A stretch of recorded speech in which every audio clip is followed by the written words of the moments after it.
Welcome back to the White Hart Lounge, episode 10. How's everybody doing? Hope you all had a good week. Not been a bad week, has it? As a Spurs fan, it hasn't at all. Lots to get into today. Look, the week started, if we think back now, the West Ham game, which was a bit of a bore fest. The only good thing to come out of it is that we didn't lose the game, but uneventful. And I get that. A lot of focus was on the massive second leg against Bodo Glimt. And in his press conferences leading up to the match, very defensive. Very, very defensive. You know, he weren't happy with many questions he was asked in his press conference. The general talk around Spurs is that negativity, wanting the club to fail, is that what he's up against and his Spurs team is up against. And look, leading up to that game, there's a lot on the line. And myself was very doubtful about Thursday. I was doubtful. Obviously, the awful news came out about Maddison out for the season, which was a sucker blow, right?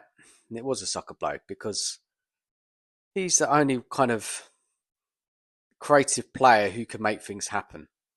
On his day, he can do it. We've seen it throughout the season, last season. He's got that something about him, isn't it? And we haven't got many players like that. So it was a big blow. But the game on Thursday, I felt, was going to be a game where we would have to defend well. And maybe if we could do that, we might be able to get away with it. But, there was a lot of hype around Bodo Glimt. And I kind of got sucked into it. I did. They win home games by 2 goals. They've got a fantastic home record. They've beaten some good European sides. They had their players back. They sensed that they had a chance after they got that goal at our ground last week. And there was just a confidence about them, which made you kind of think, well, maybe it is going to be a really tough game. And there was a lot of concerns about how we were going to create without Maddison. Kulusevski's not in form. Our wingers are hit and miss. No Son. There was just a lot of concern about if we needed to score, how we were going to go about it. Now, I was saying leading up to the match that it was going to be a performance with Spurs. It was going to be like we'd have to put in a battle, a togetherness that we saw against Frankfurt. We needed a bit of luck and set pieces, try and get in behind the space that Bodo Glimt would leave because they play with a high line. Porro was going to be key with his passing and crossing. And basically, generally, it would be hoping that the team kind of raised their levels, which we saw against Frankfurt, wanted to get to that final. Being a two goals up as well from the first leg was really, I felt, would get us over the line. But, it comes to Thursday and it was, looking at that first half, we could start with the lineup. He decided to go with Richie, maybe for his physicality, maybe for his being good in the air, maybe because Ange felt he played quite well in the first leg and took him off at half time. I don't know. Johnson was on the right and Solanke up top. Midfield, it was what I thought it would be. Kulusevski played. And the defence is defence, right? And the goalie, that is all set. Now, that first half, I think we didn't play amazing, but we were organised. We were defending well. Basuma and Bentancur in front of that back line. We seemed quite control of the game. We didn't let Bodo play.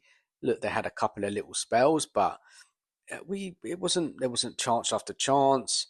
Bakari didn't have to pull off any crazy saves. I mean, their keeper made a good save from a poor free kick. It was a couple of half chances, but not a lot happened in that first half, and I felt it was all too comfortable. I really did. I felt, surely Bodo Glimt are going to come at us in that second half. But they didn't, did they, guys? They didn't. And the second half was we did push a bit. We did push and try and score and get that important goal. And it came from a corner, didn't it? Set piece. And Romero done fantastically well to win the header and assist Solanke with the goal. And Solanke was in the right place at the right time. Bang, 1-0. And at that stage, I thought the tie was done. 3 goals up. Bodo Glimt didn't look anything special. We stopped them playing. We were organised, defending well. There was a couple of great headers from Van der Ven. Doggy was defending well. Romero was, he was playing well. I thought he wasn't rash. He looked in command. He looked like he wanted it. And just collectively, in the kind of defensive side of the game, we were really good. Attacking wise, I didn't think we did anything really, to be honest. Obviously, we got that goal from the corner. And then that second goal came with Porro, who he looked like he wanted to cross the ball in, but flew into the back of the net. And you take it. And that was probably the bit of luck that we needed. But saying that, I felt Spurs had the game in control. But look, you know, let's be real here. Spurs player to player are a lot better than Bodo Glimt. Yeah, experience internationals up against their side. We had 2 goals up from the first leg. And Bodo Glimt, there was that player, I think he was a defender, he was a bit mouthy, wasn't he, in the press? He was interviewed saying that Spurs are not great, the press is awful, and that we can't defend. So, I think obviously that got back to the players, and it bothered them. I think even Romero had a word with the defender on the day. But look, it was a solid professional performance from Spurs, and quite a surprise because I thought the game would be more difficult. I thought we'd be hanging in there. And Bodo Glimt, and I think what it was a pressurized game. It was in a game where, you have to really stand up. And yes, Bodo Glimt have been doing really well this season in their league, beating some good European teams. But when it got to that kind of crunch moment, they didn't deliver. And I think our experience, our players, they wanted it more. They were on it. They didn't want to. They said we can't lose this game. You know, no disrespect to Bodo Glimt, but we're Tottenham Hotspur, and yes, we've had a very, very, very poor season in the league and unacceptable season league wise, but we still got good players. And if set up better, you can get results. And you have to praise Ange because he did set him up better. We saw it against Frankfurt. He's done it. He done it again last night, and we got the result. The players put in an amazing performance. I, great to see them celebrate at the end. Great to get to a final. Um, and it's been far too long, guys, isn't it? Far too long. The celebrations after the game, it was lovely seeing all the fans celebrate with the players. Ange was celebrating. Everybody was so happy to get to that final. And as fans, I was happiest for the fans because we deserve it after the season we'd have. We've had a really bad season under Ange, and we just haven't turned up enough. And against Bodo Glimt, we turned up. Now you have to look at the level of opposition. Look, they're not a top side, are they? But they have been doing well in this competition, especially at home. Pulled out some good results. But I think when it comes to the crunch, Spurs deserve to go through. 5-1 on aggregate. We go and play Manchester United in the final with a massive chance to lift silverware. Now, Manchester United is an interesting one, right, guys? And I want to hear your opinions on them. Now, them themselves have had a poor season league-wise. Also, they've had a new manager coming in. It's taken time for them to understand him. He hasn't had his players. It's not smooth. They're losing a lot of games, not picking up points as well in the league. But they done really well in the Europa League to beat the game they won the week before away to Bilbao. They won 3-0. Look, they got a bit of luck when I think Bilbao got a man sent off, but they took full advantage. And they scraped by Lyon, wasn't it? A very late goal to get through when it looked like they were going out. And look, they've stepped it up in this competition, and they've done well. It's going to be a tough game. Look, it's going to be a tough game, but it's an all English final. we haven't got a great record of playing Man United in finals or semi-finals. Don't think we've ever beat them. Um, so there's a kind of this feeling around Manchester United that because Manchester United have won trophies recently, they won the FA Cup, the Carabao Cup. Again, not having amazing seasons in the league, not being a particularly good team, but they've got over the line. They know how to win trophies. They've got players who've got experience of winning trophies. They have got some really good players, and they're a team which is going to come down to on the day who wants it the most. Um, a lot, I think, is key on that midfield battle. I think who can win that midfield battle. I think the forward lines, Spurs and Man United, are not the best. Defensively, not the best. I'd probably say we have a better defence than them, man to man. But under Ange and what we've seen this season, they've not always looked that great, have they? Now, look, a lot of people are saying Manchester United are favourites. Do you agree? Is that just because they're Manchester United? Is that just because that they do win finals and they do win cups, even under very poor kind of eras of Manchester United? Normally, you remember Manchester United under Alex Ferguson winning leagues, Champions Leagues, etc. And they're not that side now. They're well far away off that type of team. And they've changed managers and they haven't managed to get it going. But on that time they have won trophies. They know how to get it over the line. So look, the kind of the journalists, Man United fans, pundits all say that Spurs have little chance because Spurs don't beat big teams in finals. There's no evidence of it. Obviously we beat Chelsea in 2008, and which was an amazing achievement. Thinking that Chelsea team was a top team, um, weren't they? That all the players they had, that wasn't a fantastic achievement to beat them. Now we're not playing a top Man United side. Um, like as I said, they've got some dangerous players and they can turn it on, and they can get goals. They've got returning players coming back for injury. It's going to help them. So there's this whole kind of Spurs have got no chance. I think we do have a chance. I think it's 50-50. We've beaten them already 3 times this season under Ange. And I just think that we can do it. We can win that final, and we must win that final. After the season we've had, we deserve something. Ange, how he's managed this team it's been awful, absolutely awful. One of our worst league seasons we've had for so many years. Some people call him the worst manager who's ever managed us. But the kind of opinions are changing now. Now we're at the final. Ange says I win in my second season. Fans are starting to believe in the guy. Last night, a lot of fans now are back behind Ange. We all saw what happened in the dressing room when he was talking to the players after the match. You see him fighting back in press conferences after this game as well, biting back at the journalists.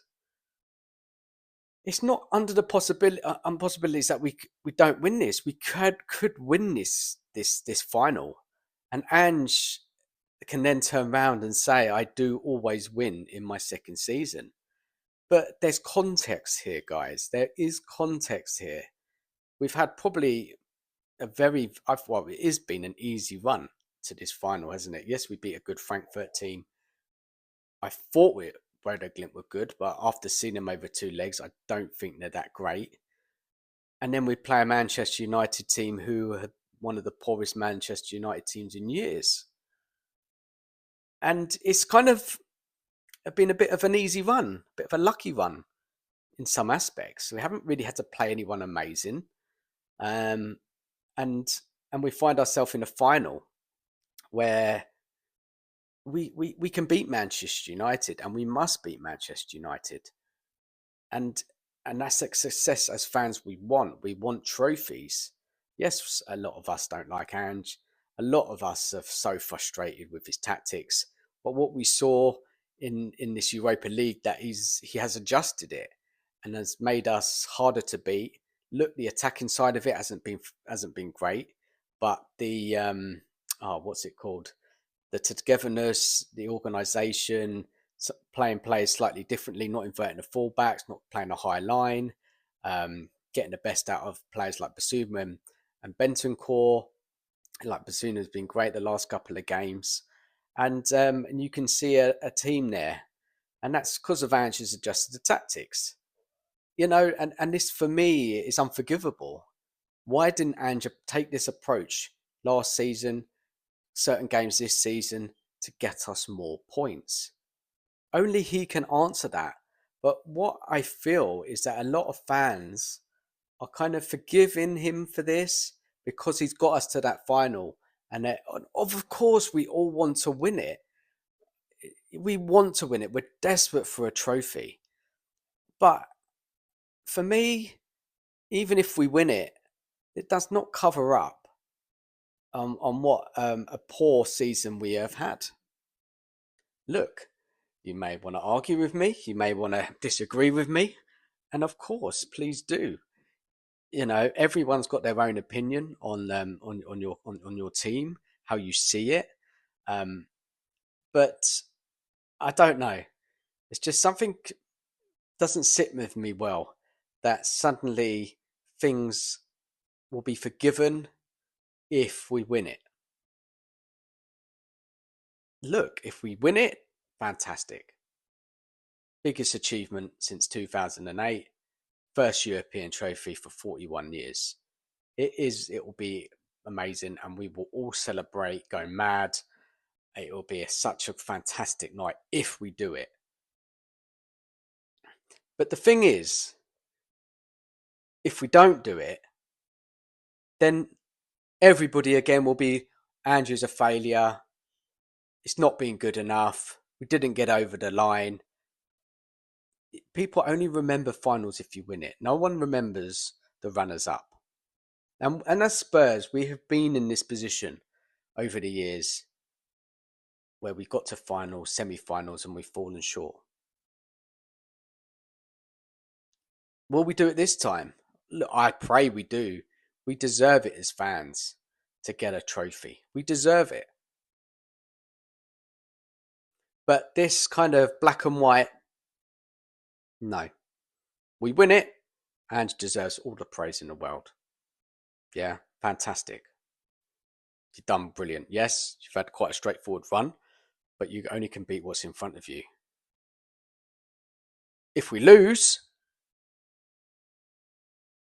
this is what I mean. It is so this and that way. And it has got me thinking.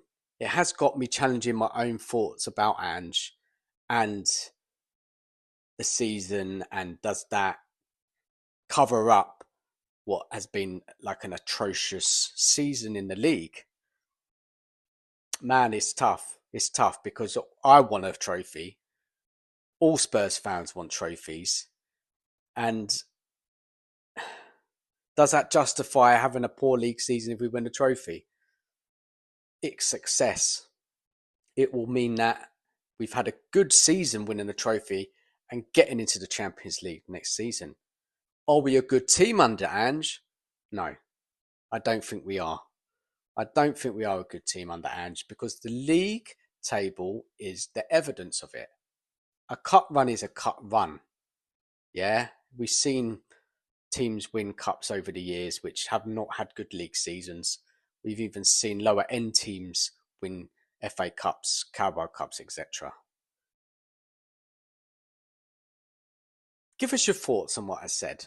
Maybe I've confused you. Maybe I've kind of I don't know, rambled on or whatever you want to say for a bit long. But maybe you will get my point. Maybe you won't. Give us your opinions. Give us your comments. We got a game Sunday against Crystal Palace. Crystal Palace have made the FA Cup final. Spurs have made the Europa League final. What is the commitment of these two teams going to be? And I think it's important for Spurs to build momentum. Go out on Sunday, put in a good performance, play your best team. Look, they don't all have to play the whole 90 minutes. You can take some off, switch it up. Sensible rotation is needed, but I do think we need to build with them in these next two Premier League games before we face that final. But it's so close now. So it is a kind of management game where the manager has to be sensible with certain players' fitness, and we don't want to lose players before that final. And players are going to have that in the back of their mind, isn't it? They don't want to miss it. So I don't know kind of the intensity of the match, how much they're going to put into it. They're not going to put into it like we saw against Frankfurt and Bodo Glimt, and I kind of do understand that. But we don't want to turn up on Sunday and lose. We don't want another defeat. We want to put in a good performance, a respectable performance. And I think we do need to work on our attacking play, because when we get to that final, we can't just defend the whole game and be cautious the whole game. We're going to have to come out and try and attack Man United and take the game to them and try and push and score. And this is up to Ange now, and he's got time now. It's not that long, but to work on, first of all, who's going to play, how we're going to play the whole game. Are we going to take this cautious approach that we've seen away from home in the Europa League, or is Ange going to go back to what he likes, which is the inverted fullbacks, the high line, high press, etc., etc., open in midfield, easily got at. He'll look at what we've done against Manchester United this season and think, well, I'll just play like that again. It's really interesting. There's going to be so many discussion points leading up to that game. But look, fantastic week for Spurs. Arsenal get knocked out of the Champions League. Banter all over the shop against Arsenal. Great to see. Fantastic to watch. And then we follow it up with getting to a final ourselves. Guys, thanks for watching the video. Have a fantastic weekend. Catch you all soon. And come on, you Spurs.